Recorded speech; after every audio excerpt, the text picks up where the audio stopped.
Awit kayo sa Panginoon, isang bagong awitin. Magsiawit kayo sa Panginoon, buong sandaigdigan. Awitan ang Panginoon at purihin ang kanyang ngalan. Ipahayag ang kanyang pagliligtas sa lahat ng panahon. Magsiawit kayo sa Panginoon ng isang bagong awitin. Magsiawit kayo sa Panginoon buong sandaigdigan.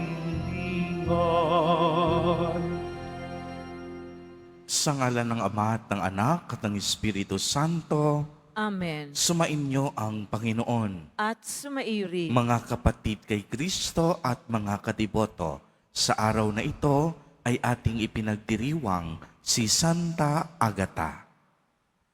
Aminin po natin ang ating mga kasalanan upang tayo'y maging marapat gumanap sa banal na pagdiriwang.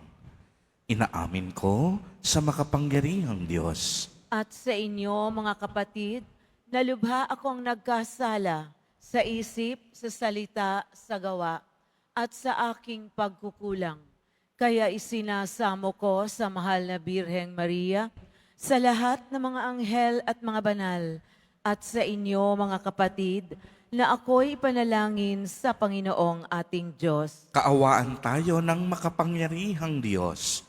Patawarin tayo sa ating mga kasalanan at patnubayan tayo sa buhay na walang hanggan. Amen. Panginoon, kaawaan mo kami. Panginoon, kaawaan mo kami. Kristo, kaawaan mo kami. Kristo, kaawaan mo kami. Panginoon, kaawaan mo kami. Panginoon, kaawaan mo kami. Manalangin tayo. Ama naming makapangyarihan, ang dalaga at martir na si Santa Agata ay manikluhod nawa sa iyo para kami iyong patawarin dahil siya ay iyong kinalulugdan kailanman bilang matatag na martir at matapat hanggang kamatayan. Sa aming Panginoong Jesucristo, kasama ng Espiritu Santo, magpa sa walang hanggan. Amen. Magsiupo ang lahat. Pagbasa mula sa sulat sa mga Hebreo. Mga kapatid, hindi pa humahantong sa pagdanak ng inyong dugo ang pakikitunggali ninyo sa kasalanan.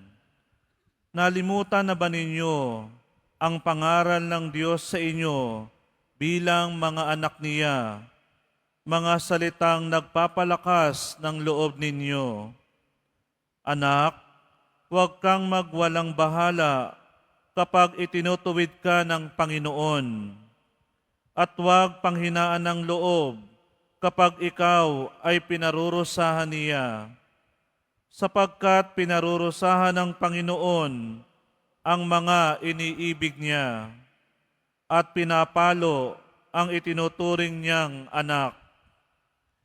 Tiisin ninyo ang lahat bilang pagtutuwid ng isang ama, sapagkat ito'y nagpapakilalang kayo'y inaari ng Diyos na kanyang mga anak. Sinong anak ang hindi itinutuwid ng kanyang ama? Habang tayo'y itinutuwid, hindi tayo natutuwa, kundi naghihinagpis. Ngunit pagkaraan niyon, lalasap tayo ng kapayapaang bunga ng matuwid na pamumuhay. Kaya't palakasin ninyo ang inyong lupaypay na katawan at tipunin ang nalalabipang lakas. Lumakad kayo sa daang matuwid upang hindi tuluyang mapilay, kundi gumaling ang paang nalinsad. Magpakabanal kayo at sikaping makasunod ang inyong kapwa, sapagkat hindi ninyo makikita ang Panginoon kung hindi kayo mamumuhay ng ganito. Pag-ingatan ninyong huwag talikdan ninuman sa inyong pag-ibig ng Diyos. Ingatan ninyong huwag sumama ang sinuman sa inyo at magkagulo at makahawa pa sa iba. Ang salita ng Diyos. Salamat sa Diyos. Pag-ibig mo'y walang hanggan sa bayan mong nagmamahal. Pag-ibig mo'y walang hanggan sa bayan mong nagmamahal. Panginooy, purihin mo, kaluluwa. Ang pangalan niyang banal, purihin mo sa tuwina. Ika'y aking kaluluwa, ang Diyos ay papurihan. At huwag mong lilimutin yaong kanyang kabutihan. Pag-ibig mo'y walang hanggan sa bayan mong nagmamahal. Kung paano nahahabag ang ama sa anak niya, gayon siya nahahabag sa may takot sa kanya. Alam niya na alabok yaong ating pinagmulan. Alam niyang babalik din sa alabok kung mamatay. Pag-ibig mo'y walang hanggan sa bayan mong nagmamahal. Ngunit ang pag-ibig ng Diyos ay tunay na walang hanggan. Sa sino man sa Kanya ay may takot at pagmamahal. Ang matuwid niyang gawa ay wala ring katapusan. Yaong magtatamo, nito'y ang tapat sa Kanyang tipan. Pag-ibig mo'y walang hanggan sa bayan mong nagmamahal. Tumayo na po ang lahat.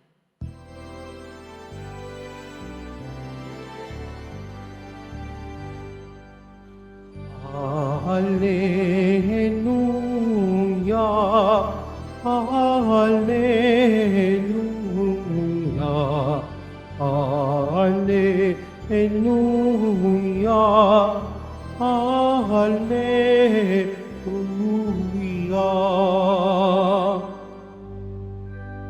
Ang tinig ko'y pakikinggan ng kabilang sa'king kawan.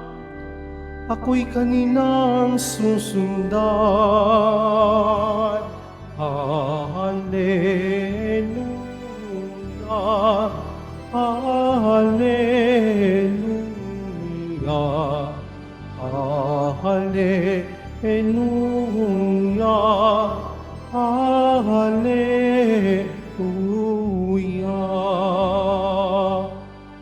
Sumainyo ang Panginoon. At sumairi. Ang mabuting balita ng Panginoon ayon kay San Marcos. Papuri sa iyo, Panginoon.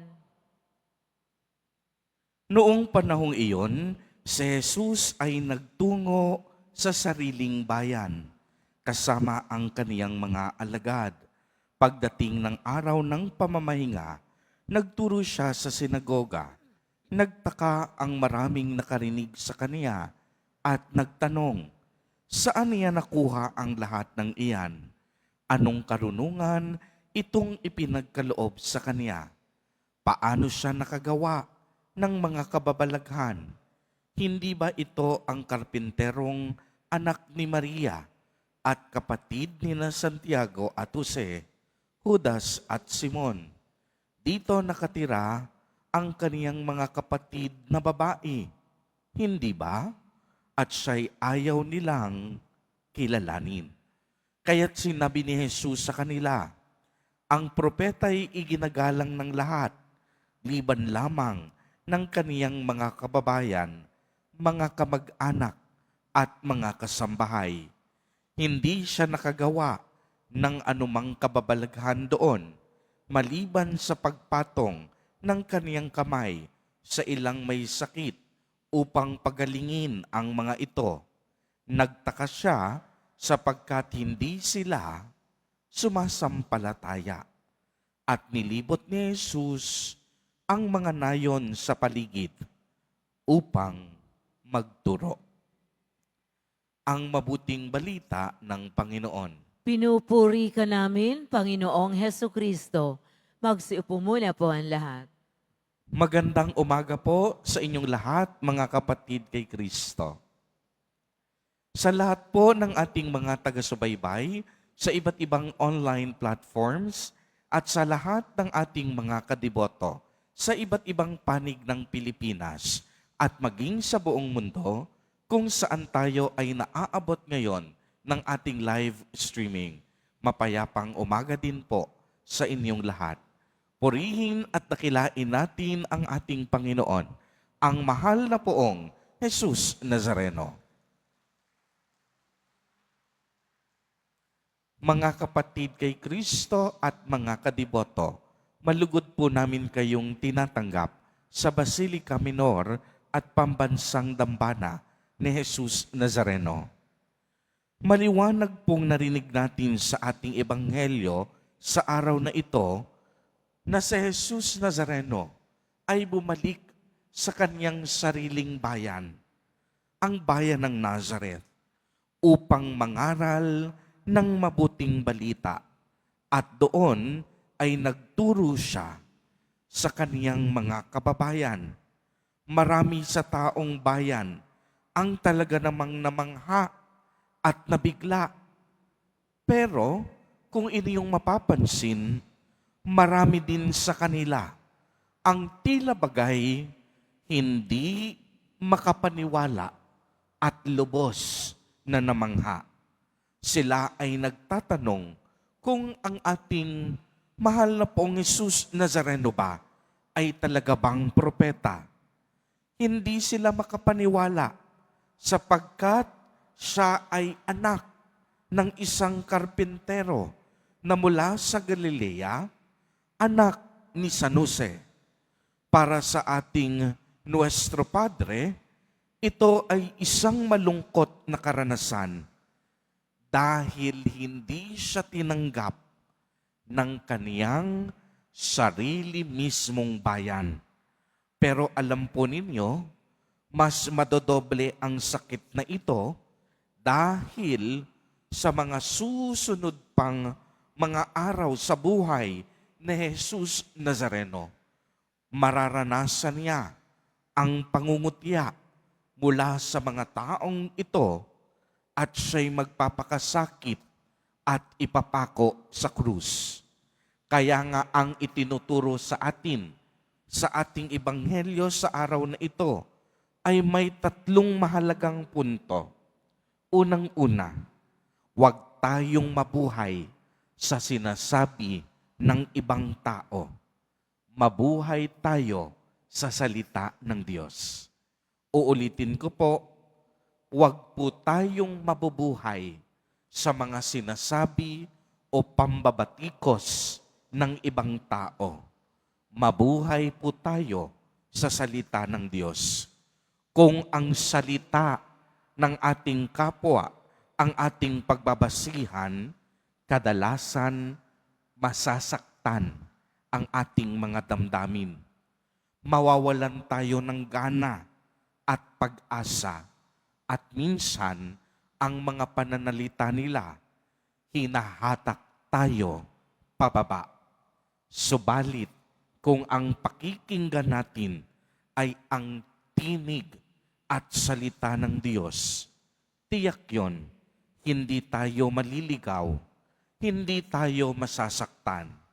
Tayo ay magkakaroon ng ibayong pag-asa. Ikalawa, tinuturo sa atin ni Jesus Nazareno ang pakikiisa sa plano ng Diyos. Kaya inihandog niya ang kaniyang buhay upang tayo ay maligtas.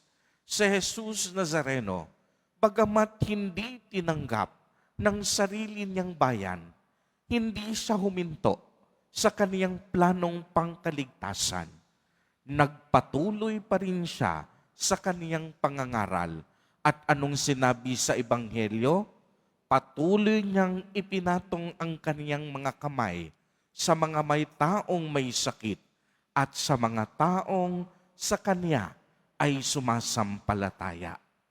At ikatlo, tanggapin natin sa ating puso si Jesus Nazareno bilang sugo ng Diyos.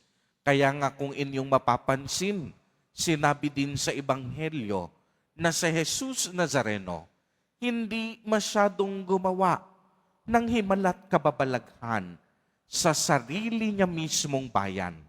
Bakit?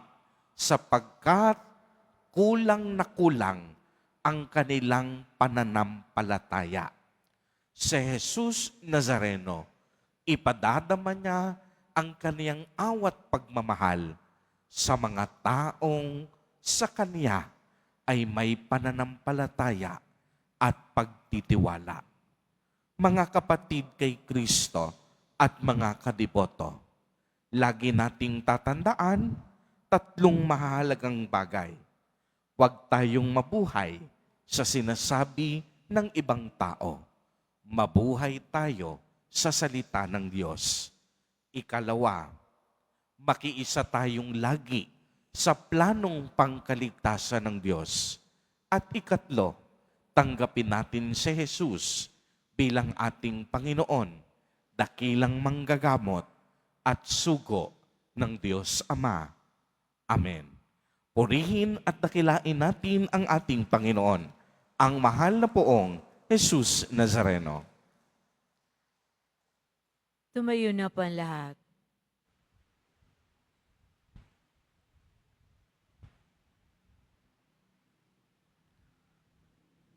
Minamahal kong mga kapatid, tinanggihan si Jesus ng sarili niyang kababayan.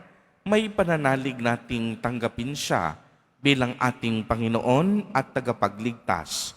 Sa bawat panalangin, ang itutugon po natin, Diyos ng karunungan at lakas, basbasan mo kami. Diyos ng karunungan at lakas, basbasan mo kami. Ang mga namumuno sa simbahan, naway ipahayag ang salita ng Diyos ng may katapangan at isabuhay ito ng may pananalig. Manalangin tayo. Diyos ng karunungan at lakas, basbasan mo kami. Ang lahat ng mga Kristiyano, naway maging maalab sa pagpapahayag ng salita ng Diyos sa mundong hindi naniniwala sa Kanya. Manalangin tayo. Diyos ng karunungan at lakas, basbasan mo kami. Ang mga misyonero naway magkaroon ng tiyaga at hindi manghina ang kalooban sa paghahasik ng mensahe ng Diyos sa mga puok na hindi bukas sa pagtanggap nito. Manalangin tayo. Diyos ng karunungan at lakas, basbasan mo kami. Ang mga may sakit at yaong mga nabibigatan sa buhay, naway makita ang pag-ibig at pagkalinga ng Diyos sa pamamagitan ng malasakit ng kanilang mga pamilya. Manalangin tayo. Diyos ng karunungan at lakas, basbasan mo kami. Ang mga yumao naway magtamasa ng walang hanggang kapayapaan. Manalangin tayo. Diyos ng karunungan at lakas, basbasan mo kami. Sa ilang sandali ng katahimikan, ating ipanalangin ang iba pang mga pangangailangan ng ating pamayanan. Gayon din ang mga intensyon na inialay sa ating misa sa araw na ito at isama rin natin ang ating mga pansariling kahilingan. Manalangin tayo. Diyos ng karunungan at lakas, basbasan mo kami. Ama, buksan mo ang aming mga puso sa iyong salita. Patawarin mo kami sa mga pagkakataong tinanggihan naming makinig sa iyong katotohanan. Hiniling namin ito sa pamamagitan ni Kristo na aming Panginoon. Amen. Magsiupo ang lahat.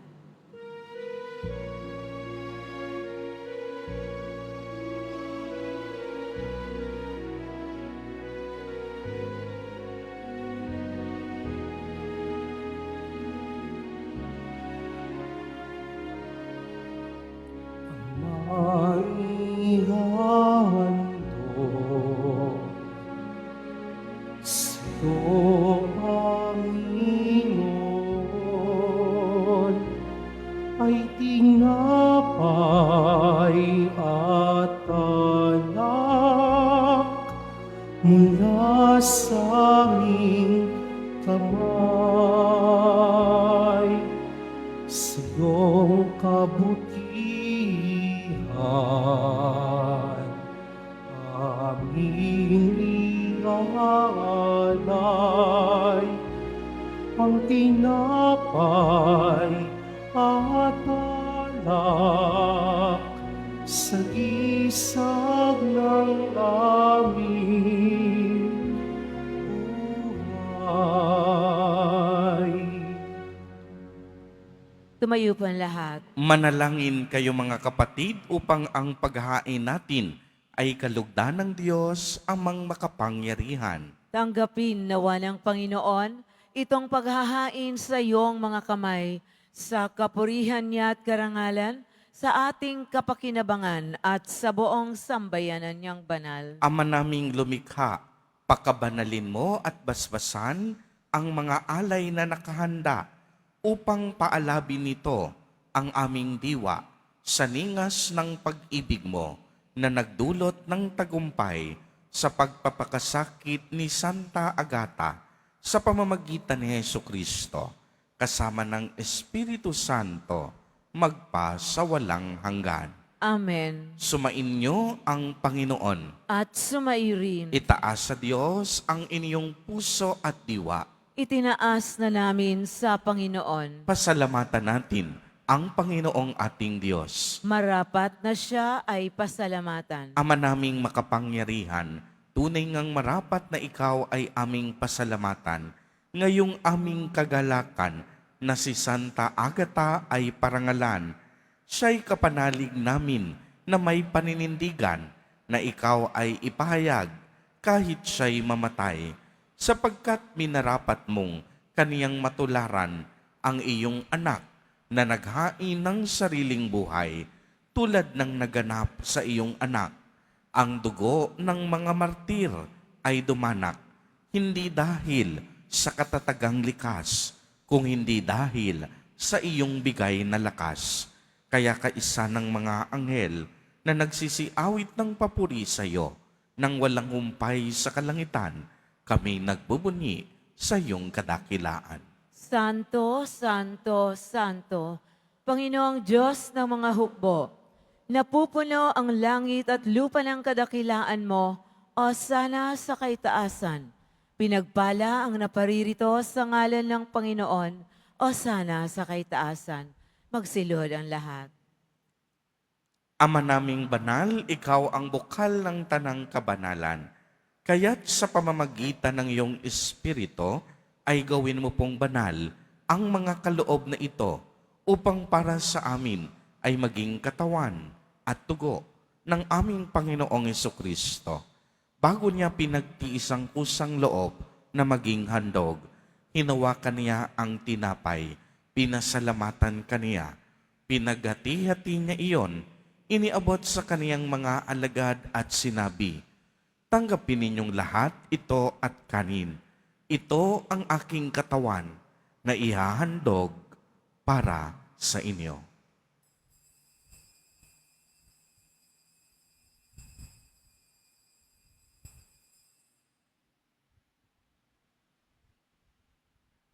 Gayon din naman noong matapos ang hapunan, hinawakan niya ang kalis. Muli kaniyang pinasalamatan. Iniabot niya ang kalis sa kaniyang mga alagad at sinabi, "Tanggapin ninyong lahat ito at inumin. Ito ang kalis ng aking dugo, ng bago at walang hanggang tipan. Ang aking dugo na ibubuhos para sa inyo at para sa lahat sa ikapagpapatawad ng mga kasalanan. Gawin ninyo ito sa pag-alaala sa akin."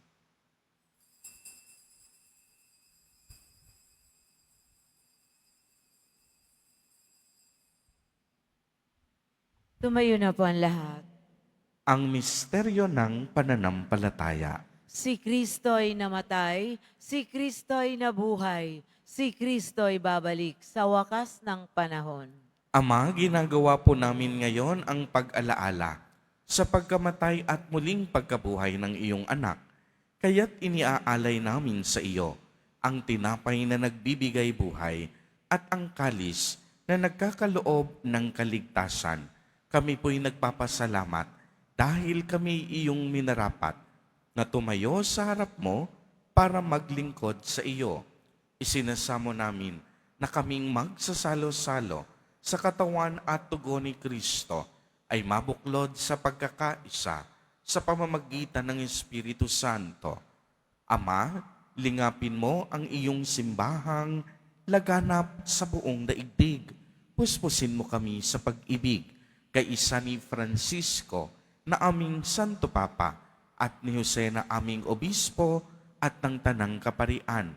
Alalahanin mo rin ang mga kapatid naming nahimlay nang may pag-asang sila'y muling mabubuhay, gayon din ang lahat ng mga pumanaw. Kaawaan mo po sila at patuloyin sa iyong kaliwanagan. Kaawaan mo at pagindapatin kaming lahat na makasalo sa iyong buhay na walang wakas, kaisa ng mahal na Birheng Maria na Ina ng Diyos, ng kabiyak ng puso niyang si San Jose, kaisa ng mga apostol at ng lahat ng mga banal na namuhay dito sa daigdig ng kalugod-lugod sa iyo, maipagdiwang nawa namin ang pagpupuri sa ikararangal mo sa pamamagitan ng iyong anak na aming Panginoong Hesukristo.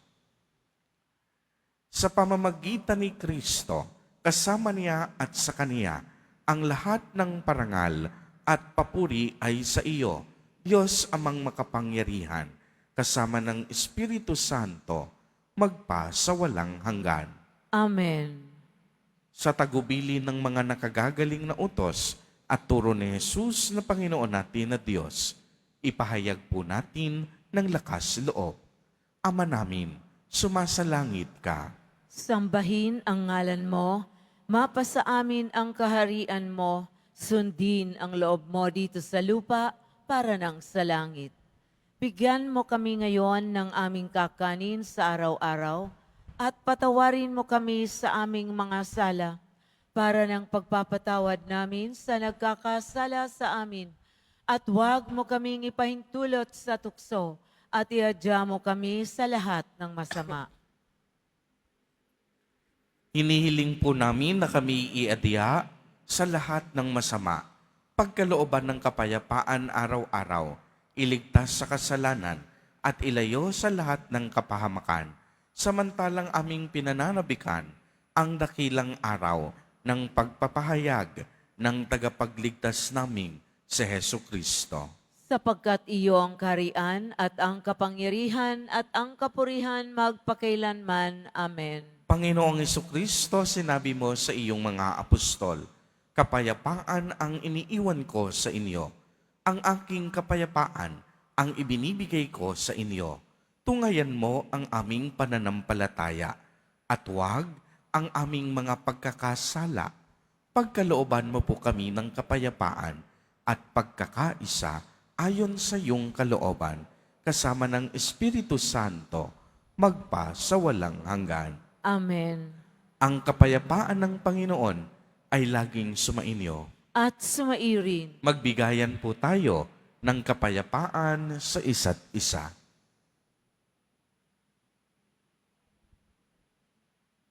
Kordero ng Diyos na nag-aalis ng mga kasalanan ng sanlibutan, maawa ka sa amin. Kordero ng Diyos na nag-aalis ng mga kasalanan ng sanlibutan, maawa ka sa amin. Kordero ng Diyos na nag-aalis ng mga kasalanan ng sanlibutan, ipagkaloob sa amin ang kapayapaan. Lumuhod po tayo. Ito ang kordero ng Diyos. Ito ang nag-aalis ng mga kasalanan ng sanlibutan. Mapalad ang inaanyayahan sa kaniyang piging.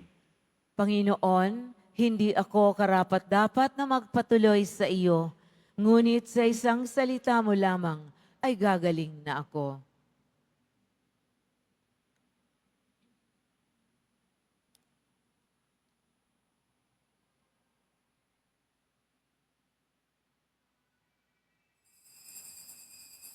Para sa lahat ng tatanggap ng banal na komunyon, sasagot po tayo ng amen pagkasabi ng pari o ng lay minister ng katawan ni Kristo, at isubo agad sa bibig bago umalis sa harapan ng pari o lay minister. Sumunod po tayo.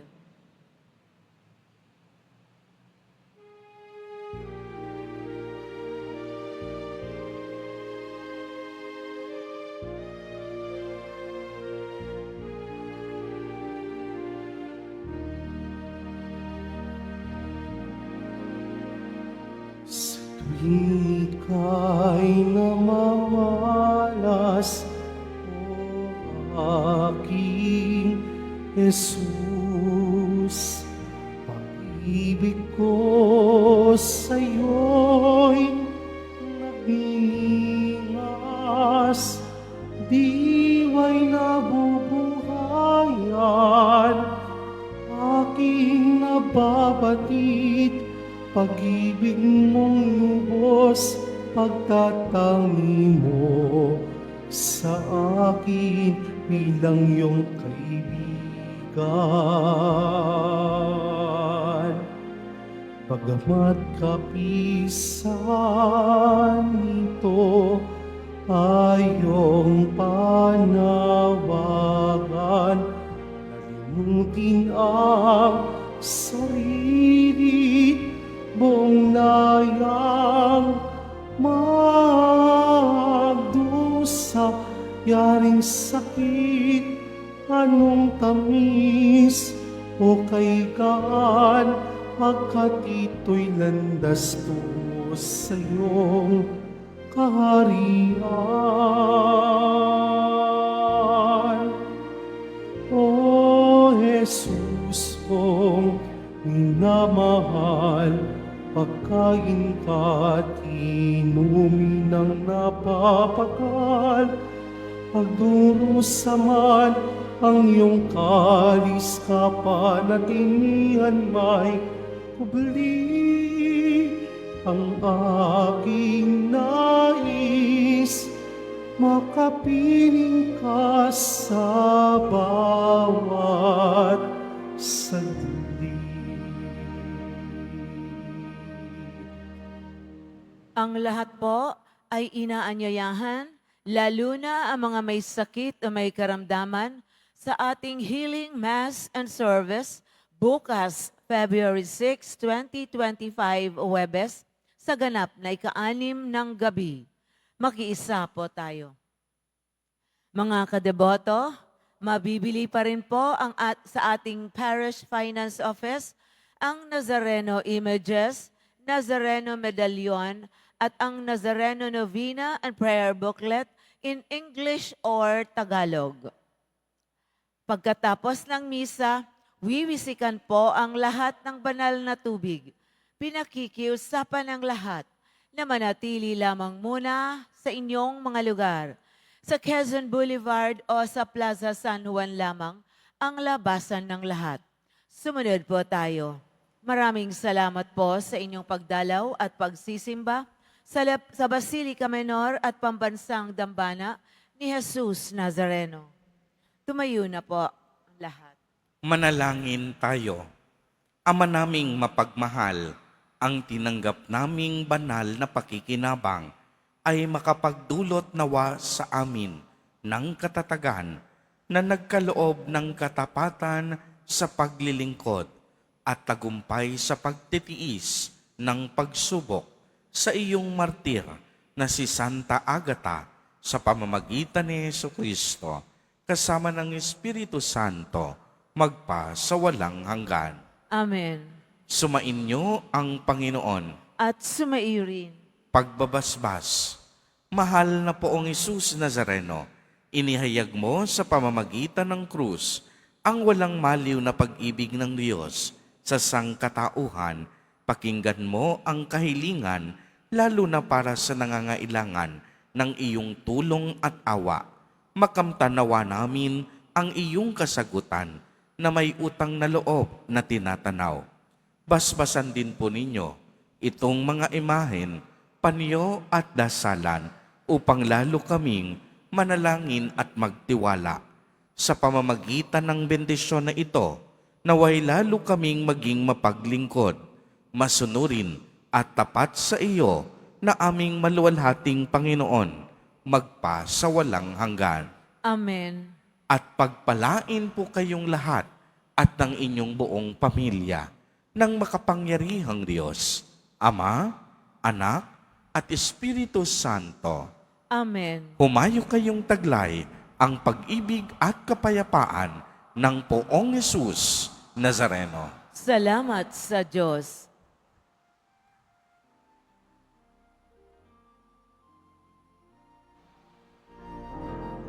Nuestro Padre Jesus Nazareno, sinasamba ka namin, pinipinto ka namin, aral mo ang aming buhay at kaligtasan. Nuestro Padre Jesus Nazareno, iligtas mo kami sa kasalanan. Ang krus mo pinamatayan ay salisag ng aming kaligtasan. Nuestro Padre Jesus Nazareno, dinarangal ka namin. Nuestro Padre Jesus Nazareno, inulwalhati ka namin. Nuestro Padre Jesus Nazareno, dinarangal ka namin. Nuestro Padre Jesus Nazareno, inulwalhati namin.